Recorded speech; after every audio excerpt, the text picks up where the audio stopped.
Viewers welcome back in our program. Viewers हुण आपां गलबात करांगे गुरबाणी विचारां दीयां। डॉक्टर साहब कोल सुनदे हां जी। डॉक्टर साहब की कहना चाहोगे? देखो ज़ाहिर है भी जदों असीं इश्क हकीकी दी गल करदे हां जी रब दे नाल मिलन दी ते जिहड़ी सब तो पावरफुल और गुरमत दे सिद्धांत मुताबक जिहड़ा फार्मूला जां जिहड़ा हल जां जिहड़ा गाडी राह है वो मुहब्बत दा प्यार दा। बिल्कुल ज़ाहिर है कि अड-अड मजहबां दे हवाले नाल असीं देखदे हां जन्नत और जहन्नम दी गल, स्वर्ग नरक दी गल भी हुंदी है। हैल माड़े कम्मां दा नतीजा नरक और चंगे दा स्वर्ग। कई इस तो भी अगे जाके इसनूं डिफरेंटली इंटरप्रेट करते हैं, पर मैं समझदा भी प्यार दा रस्ता एक ऐसा रस्ता है जिहदे च तां किसी चीज़ की चाहना ही नहीं हुंदी। राज ना चाहूं मुक्त ना चाहूं मन प्रीत चरण कमलारे, कि सिर्फ ते सिर्फ प्यार और सिर्फ ते सिर्फ रब दे नाल इश्क यही तुहानूं सच्चा रब दा प्यारा बनांदा है। और ये सिर्फ सिक्खी दा फलसफा नहीं है। मैं पिछले दिनां च देख रहा सी इस्लाम दियां यादां दे विच या कुछ जिहड़े हर पार्ट तां हिस्टोरिकली उस दे सारे डॉक्यूमेंट नहीं हुंदे, पर हज़रत रबिया ऑफ बसरा करके एक बीबी जिहड़े कि एक फकीर सूफी संत दे तौर दे उत्ते जिन्हां दा रुतबा है और उन्हां नूं अक्सर कोट कीता जांदा है और उन्हां दे नाल जुड़िया होया एक एनेक्डोट है, एक कहानी है कि बसरा हुण वड्डा अज भी इराक दे विच जदों बगदाद बसरा असीं ये जिक्र करदे हां वड्डा शहर सी इस्लामिक सिविलाइजेशन दे वेले भी, कि एक दिन जिहड़ी बीबी हज़रत रबिया वो दो दे हत्थ दे विच पॉट फड़े हुए ने, एक दे विच जल्दी अग है मिसाल है, दूजे दे विच पानी है और वो दौड़दी जा रही है बसरे दीयां सड़कां ते वो फकीर ने। और उन्होंने लोगों ने देखा भी की होया भी उन्हां दी मन्नत सी एक अपने किस्म दा उन्हां दा फकीरी दा जिहड़ा सी उन्हां दी शोहरत सी। उन्हें कहा जी उन्हें जदों पुछया उन्हें कहा भी मैं ये इसलिए अग वाली जिहड़ी है मशाल फड़ी हुई है कि मैं बहिश्त नूं जन्नत नूं साड़ देना फूक देना। तो उन्होंने कहा भी ये पानी ये कहती मैं इसलिए है कि मैं जिहड़ी नरक है जिहड़ा दोजक है उसकी अग नूं बुझा देना। उन्हें कहा जी इसलिए कि मैं सिर्फ ते सिर्फ अल्लाह दे प्यार दे लई इस रस्ते ते तुरना चाहुंदी हां। मैं कोई मैनू दोजक दा डर ना लगे और कोई बहिश्त दी चाहना ना होए, इसलिए मैं दोनों भी तबाह कर देना चाहुंदी हां, क्योंकि मेरे और अल्लाह दे विचाले जे कोई चीज़ रहे तो सिर्फ प्यार रहे, ये डर जां रिवॉर्ड ये मेरी चाहना नहीं।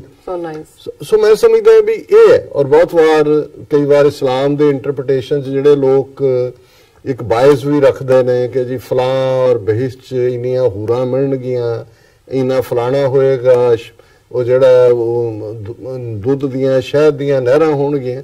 हर गल दी इंटरप्रटेशन है। मैं कोई थियोलॉजियन नहीं है कि मैं ईवन सिक्खी च की कानसैप्ट है स्वर्ग नरक दा जां इस्लाम दी गल करां, पर जे हज़रत रबिया ये कानसैप्ट बसरा दी उन्हां गलियां दे विच दे रही है ते ज़ाहिर है कि इस्लाम दा सेंटर क्रक्स जिहड़ा है वो रब दे नाल मुहब्बत है प्यार है। और अज दा शब्द जिहड़ा असीं पंजवें पातशाह दा चुनिया आसा महला पंजवां, जैसे किरसान बोवै किरसानी काची पाकी बाढ़ पुरानी, जो जन्मै सो जानो मुआ गोविंद भगत अस्थिर है थिया रहाओ। और जिवें रहाओ दी जिहड़ी तुक है वो सेंट्रल हुंदा है वो सारी विचार दा कि अल्टीमेटली रब दी बंदगी जिहड़ी चीज़ रहन वाली है हमेशा अस्थिर है, वो गोविंद भगत अस्थिर है थिया, उन्हें हमेशा रहना है रब ने। और इसलिए उन्होंने कहा जी जिवें किरसान बोवै किरसानी, जिहड़ा किसान है फार्मर है जट है वो फसल बीजदा है, किरसानी का मतलब है फसल। काची पाकी बाढ़ पुरानी, हे प्राणी हे इंसान जदों वक्त गुजर गया फसल दे पक्कण दा आ गया वो कच्ची है फसल रह गई कि पक्की है, जदों मौसम विहा गया उन्हें किसान ने वढ़ के लै जाना। इसे तरह गल मौत की याद दहानी करवाई है ਕਿ ਮੌਤ ਬੱਚੇ ਨੂੰ ਆਏ, ਜਵਾਨ ਨੂੰ ਆਏ, ਬੁਢਾਪੇ ਨੂੰ ਆਏ। ਜਿਵੇਂ ਕਿਸਾਨ ਜਿਹੜਾ ਹੈ ਉਹ ਕਿਰਸਾਨੀ ਕਰਦਾ ਹੈ, ਬੀਜਦਾ ਹੈ, ਪਰ ਅਲਟੀਮੇਟਲੀ ਕੱਚੀ ਹੋਏ ਜਾਂ ਪੱਕੀ ਹੋਏ ਉਹਨੂੰ ਉਹ ਵੱਢਣੀ ਪੈਂਦੀ ਹੈ। ਜੋ ਜਨਮੈ ਸੋ ਜਾਨੋ ਮੂਆ, ਗੋਬਿੰਦ ਭਗਤ ਅਸਥਿਰ ਹੈ ਥੀ ਹੈ। ਇਸੇ ਤਰ੍ਹਾਂ ਜਿਹੜਾ ਪੈਦਾ ਹੁੰਦਾ ਹੈ ਜੀ ਉਦੋਂ ਹੀ ਉਹਦੀ ਮੌਤ ਲਿਖੀ ਹੁੰਦੀ ਹੈ। ਔਰ ਇਸ ਨੂੰ ਅਸੀਂ ਬਾਣੀ ਚ ਕਹਿੰਦੇ ਹਾਂ ਮਰਨ ਲਿਖਾਏ ਮੰਡਲ ਮੇ ਆਏ। ਮੰਡਲ ਵਰਲਡ ਹੈ, ਪਲੈਨਟ ਹੈ, ਕਿ ਇਸ ਪਲੈਨਟ ਤੇ ਆਉਣ ਤੋਂ ਪਹਿਲਾਂ ਹੀ ਇਹ ਡਿਸਾਈਡਡ ਹੈ ਕਿ ਮਰਨਾ ਹੈ। ਔਰ ਇਸ ਬਾਰੇ ਕੋਈ ਭੁਲੇਖਾ ਨਾ ਹੋਏ ਕਿ ਵੀ ਜਿਹੜਾ ਆਇਆ ਜੋ ਆਇਆ ਸੋ ਚਲ ਸੀ, ਸਭ ਕੋਈ ਆਈ ਬਾਰੀਏ, ਸਭ ਕੇ ਜੀ ਪ੍ਰਾਨ ਹੈ, ਕਿਉਂ ਸਾਹਿਬ ਮਨੋ ਵਿਸਾਰੀਏ, ਆਪਣ ਹੱਥੀਂ ਆਪਣਾ ਆਪੇ ਹੀ ਕਾਜ ਸਵਾਰੀਏ।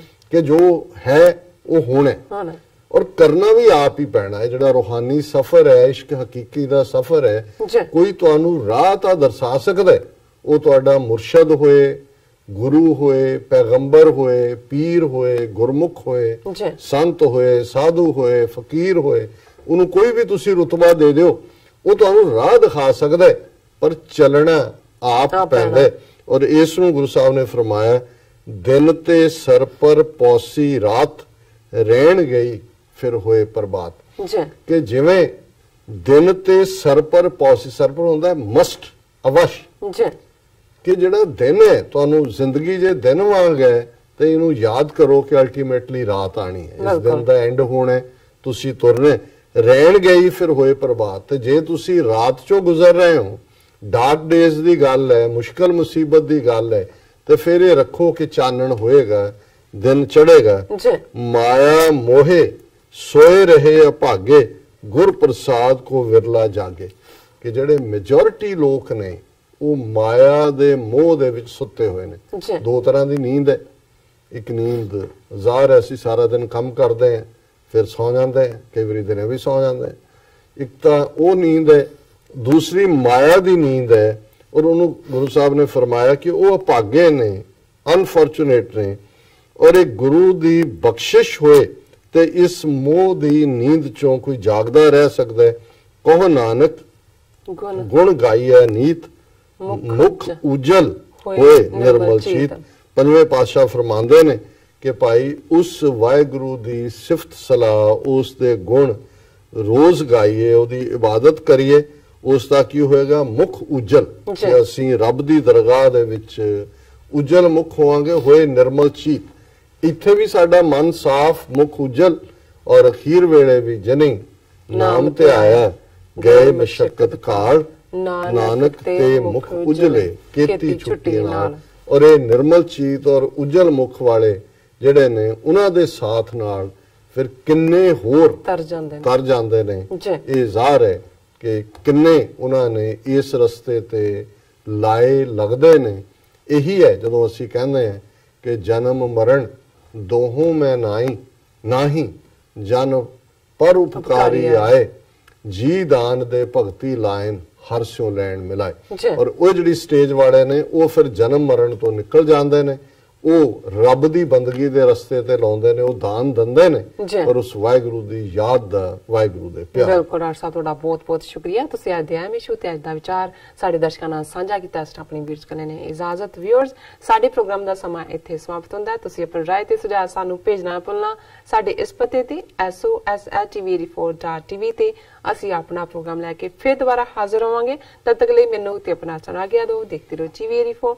ਬੁਲਾ ਦਿਓ ਫਤਿਹ। ਵਾਹਿਗੁਰੂ ਜੀ ਕਾ ਖਾਲਸਾ, ਵਾਹਿਗੁਰੂ ਜੀ ਕੀ ਫਤਿਹ।